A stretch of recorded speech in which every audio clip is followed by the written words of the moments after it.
گفت یه بنده خدایی زنش مرد. البته اینا که به این مفتی آقا نمیمیرن که، والا اینا تو ما رو نکشن نمیمیر.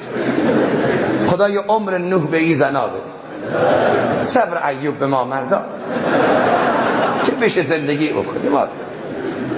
شما یه سری به قصال خونه بزنید ببینید 10 تا مرده میارن، 9 تاش مردن، یکیش زنه، اونم 125 سالش. نگه میمیرن اینا، خدا انشالله عمرشون بده. چون شب آخره ها ما اینو بگیم و فرار کنیم. بگم زنش مرد. بعد آقا زیر تابوت زنش داشت تشریح میکرد، میخندید. یکی بهش گفت خجالت بکش، زشته.